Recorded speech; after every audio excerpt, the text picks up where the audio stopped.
Hello, I'm MICHELLECPOWERS, and this is a special edition of Currents News. Crime's up underground despite record low ridership on New York City subways. MTA workers are speaking out, saying it's the Wild West down there, and they're being left to fend for themselves. Catholic education around the country is facing a crisis. How will parents out of work pay the tuition? The Diocese of Brooklyn has some answers. Plus, there just may be a silver lining to this pandemic. Families are gathering around the dinner table again. And the doctor is in. We're asking him about a coronavirus vaccine. What do we do if it's produced using tissues from abortions? All that and more on Currents News Special Edition.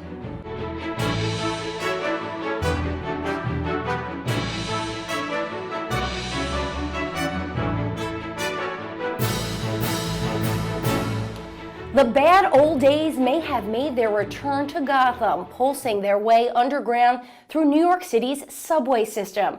A flood of homeless people are taking over the trains as most strap hangers stay away. Currents News' Jessica Easthope has this story from Brooklyn, where many people desperately need help. The problem has always been there. Now, a global health crisis has made homelessness on the subway more visible than ever before.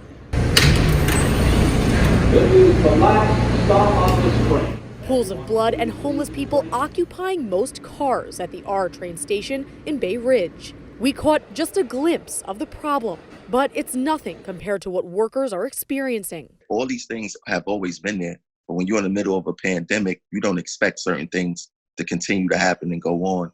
And, it's just been tough for us workers. These graphic and disturbing images belong to MTA employees like THOMPSON, a train conductor on the Q line. They're essential workers who arrive at their jobs to find feces, urine, and used syringes. For the last 6 years, Thompson says he's seen a vicious cycle of blame allow problems and safety risks to continue. The MTA is saying it's the mayor. The governor is saying that it's the mayor. So you have three entities pointing their fingers at each other, and who's suffering? You and I.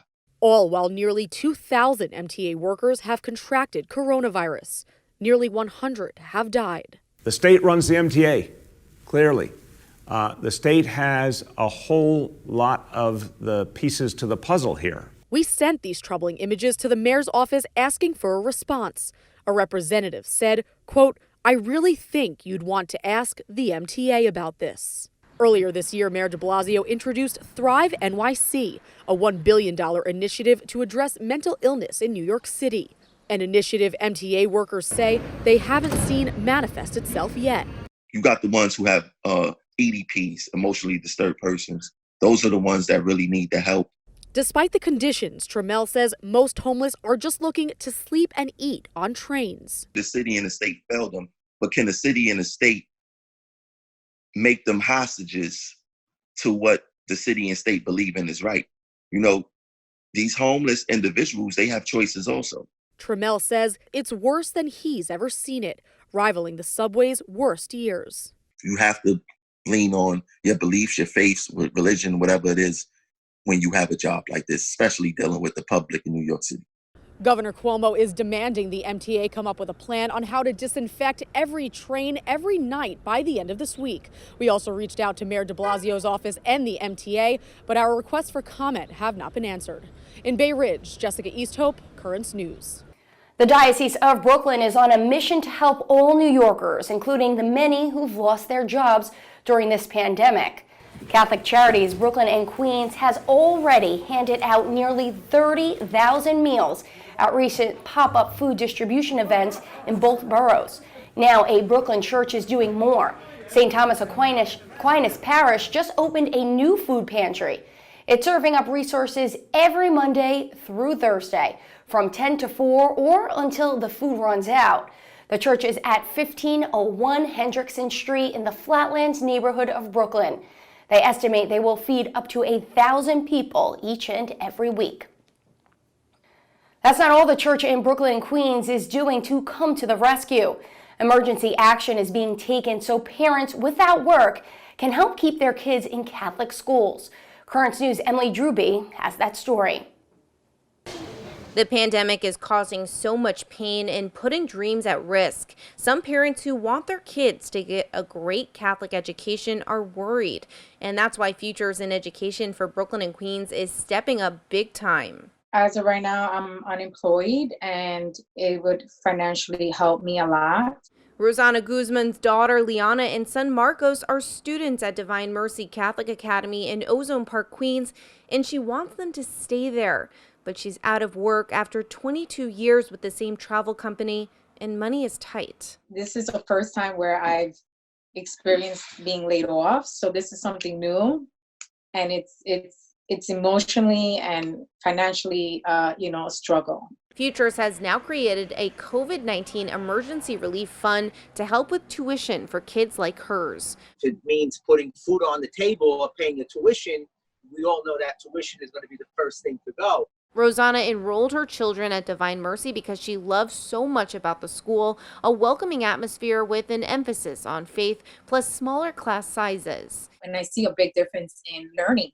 When it comes to testing, Catholic school students generally outperform New York City public school students in every category. Rosanna has received assistance from Futures before. She's looking to get $400 from the COVID-19 Emergency Relief Fund, enough to cover the rest of her kids' tuition. It's a great help for many families. Futures has always been there for the Brooklyn Diocese, but now the need is even greater. The emergency fund already has 1,000 applications asking for $1.5 million in scholarships. Well, we have over 20,000 students in our grammar schools. So, most of them are all, in financial straits right now. So I know that number is going to grow drastically. No emergency fund money has been given out yet. Last year, Futures provided $7.4 million in scholarships to 5,000 students. Emily Drooby, Currents News. Now to news out of Italy. One of the hardest hit countries has announced that it will begin reopening its economy and daily life in just a few days. But the news is angering Italian bishops because churches are still slated to be closed. Melissa Butts is in Rome with more on what some are calling a battle for religious freedom.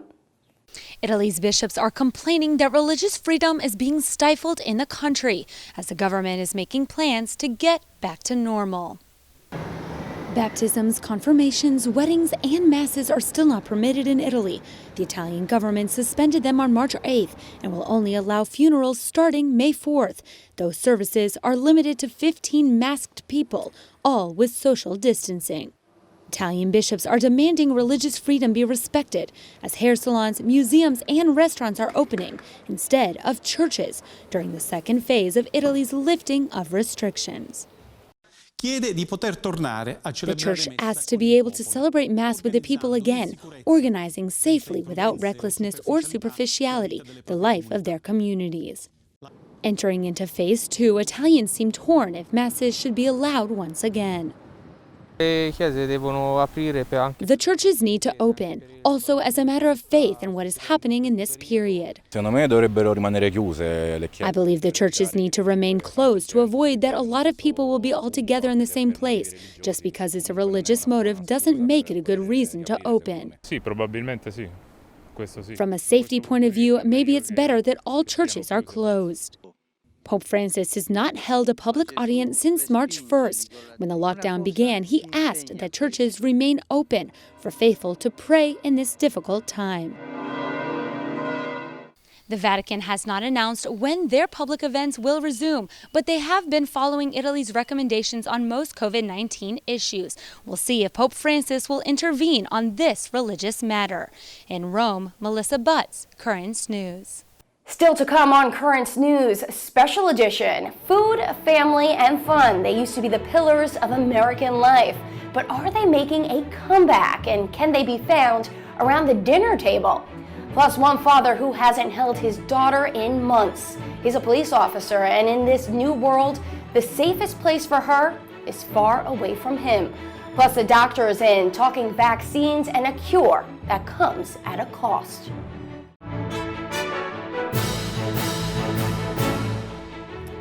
Family time with everyone gathered around the dinner table to share a meal used to be an American norm. And though our hectic lives and haphazard schedules have upended a tradition, it could be making a comeback. Currents News' Christine Persichetti has the story. It's a long-lost staple of American life that has had people lamenting its demise for years. But now, dinner time in the age of coronavirus is bringing family members back to the table. Oh, those look good. As they shelter in place and eat in place, too. I know which one I want. I want that one. That includes our own Currents News work family, who shared a few moments of their sacred time with loved ones. Whether it's making pancakes the old-fashioned way or talking about their day, sharing their successes and their concerns. Those look good. For one producer, dinner is a group project with all hands on deck, where the kitchen table is the place to argue politics and share a glass of wine, all in good fun. Here they come. Here they come. What do you think? I haven't tried anything yet, but I'm gonna. Try. At my own dinner table, getting 3 rambunctious kids to play along during mealtime was quite the challenge, but we were able to get a few candids. Amen. Bless us, O Lord. The Brooklyn Diocese's Director of Marriage and Family Formation says even if things get a bit chaotic, it's the time together that counts. That's where we talk about the importance of what does it mean to be a family unit, and having the downtime to talk about what are our struggles, but what are our joys actually brings us even closer, especially during these tough times. Tough times that demand our attention. Studies show that face-to-face communication helps build self-esteem, strengthen relationships, and even leads to better grades. A, B, C, D, E, F, G. Christian and Helen Rada have even noticed a change with their 2-year-old son, Steven. Steven, can you pass the salad to Daddy? He wants to take on a role. He helps his father set the table, so he brings him the utensils and the placemats. It's very fascinating how much he's grown as a result of mealtime. And while Zoom meals are still a necessity for many, more and more families are recapturing a beloved family tradition, all because of a very unwelcome virus, one that now has an unintended silver lining. But I think everywhere. Everywhere. What are we making? What are these? Cinnamon buns. So from our Currents News family to yours, bon appetit. Christine Persichetti, Currents News. But even now, not every family is able to come together at dinner time. New York's frontline heroes are making big sacrifices, risking everything to get the rest of us through this storm. But what about their families? It's been months since a Catholic cop, his wife, and their baby girl have been under the same roof. Currents News' Jessica Easthope has that story from Staten Island. Healthcare workers and first responders are on the front lines of the coronavirus pandemic, risking their lives every day to help their communities. He's going out and making sure he's still able to protect people and fighting now an invisible enemy, and that could creep up on him at any time. Nearly 2 months ago, Dominique Ranola and her 8-month-old daughter, Joya Mia, made the heart-wrenching decision to live apart from her husband, Joe, an NYPD police officer from Staten Island, in order to lower the risk of infecting each other. This life that he chose, you choose as well, and it comes with sacrificing every single day. The Catholic couple who attends Our Lady Star of the Sea Church has been leaning on their faith to get them through. Instead of being together, for the Ranolas, this is the new normal. Who's that?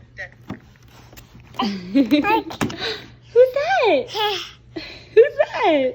While dealing with not seeing his family, part of Joe's job is to enforce social distancing, all while trying to fight off a virus that has infected so many of his brothers and sisters in blue. He's washing everything down, spraying everything, sanitizing wipes. If he has to come in contact with a prisoner or make an arrest, he is constantly changing out his gloves. According to the NYPD's most recent coronavirus report, 4,549 uniformed members of the NYPD are currently out on sick leave, accounting for 12.6% of the department's uniformed workforce. And nearly 4,600 members have tested positive, and 31 members have been killed by coronavirus. he's been helping out a lot with police officers that have been getting sick and precincts that have been having a lot of people having to stay home. For now, it's all part of the sacrifice of being a police officer and the commitment of being on the front lines. On Staten Island, Jessica Easthope, Currents News. New questions tonight on just when we will have a vaccine. With many states reopening, the question needs to be answered sooner than later. Here on Currents News, we're trying to answer your questions in our weekly segment, Ask the Doctor. Dr. Robert TIBALLI from the Catholic Medical Association joined Currents News' Christine Persichetti. She started off asking him about a troubling question for many Catholics. What if a vaccine is produced using tissues from abortions? Here's Dr. TIBALLI. Two leading vaccine candidates right now that are farthest along actually do arise or have been used fetal tissue.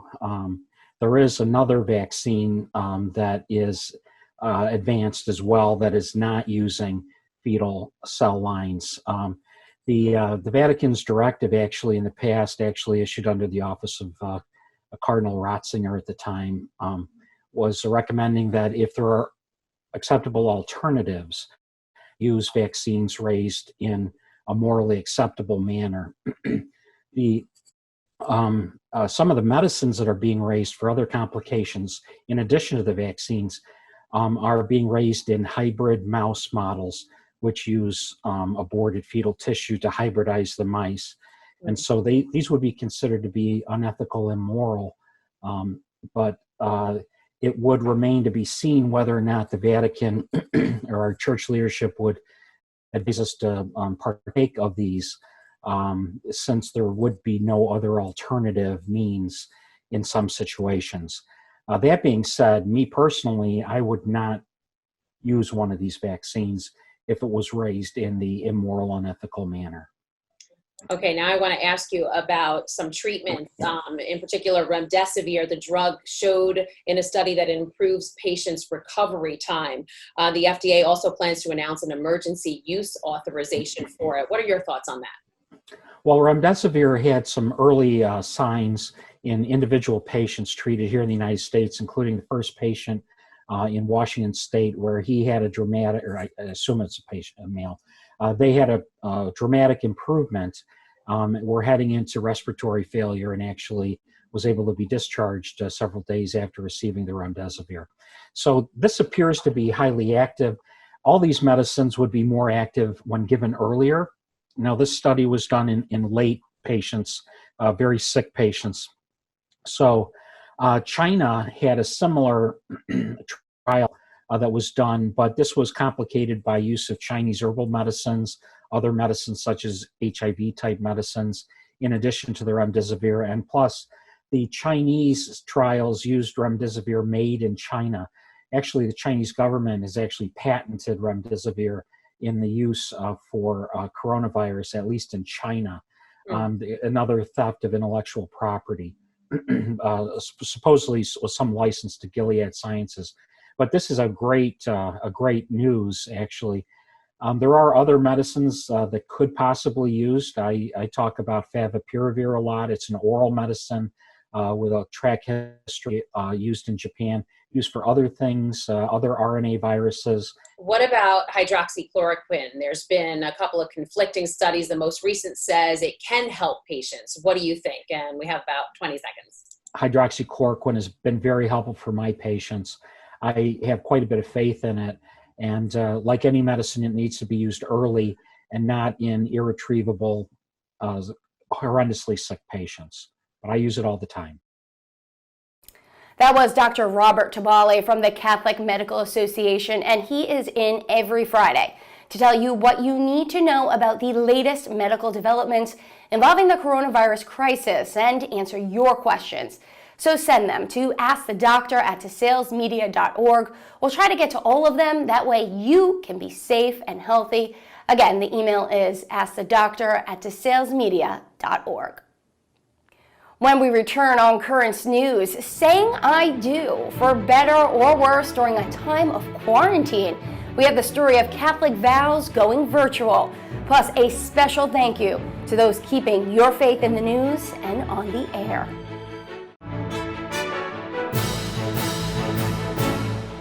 For the Catholic couples who want to say I do, preparing for the sacrament of matrimony is a lot different these days. The usual requirement is a set of pre-Cana classes for the prospective bride and groom. Currents News' Emily Drooby has the story of how those sessions are changing. Across the U.S., the pandemic has drastically changed wedding plans. Some, like this Texas couple, are taking part in socially distanced weddings. Now pronounce you husband and wife. Others have canceled altogether. Marriage rates are at the lowest level on record. Experts believe the pandemic will drop them even more. In New York State, Governor Andrew Cuomo tried to make it easier for couples looking to exchange vows, allowing marriage licenses and ceremonies to be done remotely. There's now no excuse when the question comes up for marriage. No excuse. You can do it by Zoom. The Diocese of Brooklyn is also making it easier for Catholics to prepare for the sacrament of matrimony, moving pre-Cana classes to this online platform. It's a major change. The required marriage preparation for Catholics has always been done in person. We actually had to convert all of our classes from an in-person format to an online on-demand experience. Christian Rada, the director of Marriage, Family Formation, and Respect Life Education for the diocese, explains while Catholics still have to be married in a church, this way they're ready to go. So as soon as the churches are opened and the celebration of the sacraments are allowed, the couples can just simply present to the priest or deacon who's preparing them. The online classes were a godsend for Patricia and Sal, who were worried about how they would finish pre-Cana before their June wedding. We were like, well, what are we going to do now? How are we going to get this done if June does happen? So we were relieved to have that option to be able to do it online. Unfortunately, the couple had to move their nuptials to September because of the pandemic, but at least now pre-Cana is one thing they can cross off their to-do list. The main goal here is to get married. It's not about anything else. The online classes in English and Spanish started with the pandemic, but now they're here to stay. Rada says they'll be an option going forward. On the Upper East Side, Emily Drooby, Currents News. Finally tonight, it takes a village to get Currents News on the air each day. We extend our thanks to the frontline workers each and every newscast, but now it's time to thank our own team that works behind the scenes.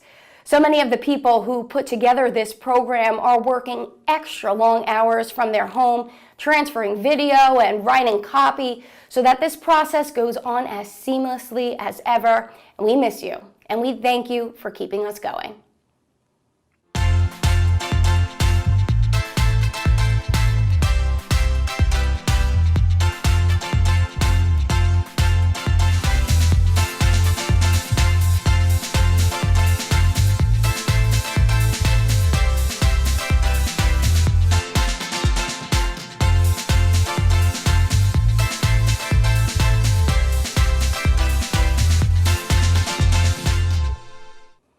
What a team. And then there's the small but mighty studio crew that still comes into the office each and every day. They keep us on the air, but they don't really like to be on camera themselves. Our control room and editing team, a special thank you to you all as well. That is Currents News. I'm Michelle Powers. Thank you for joining us because we are putting your faith in the news. Hope to see you again next time.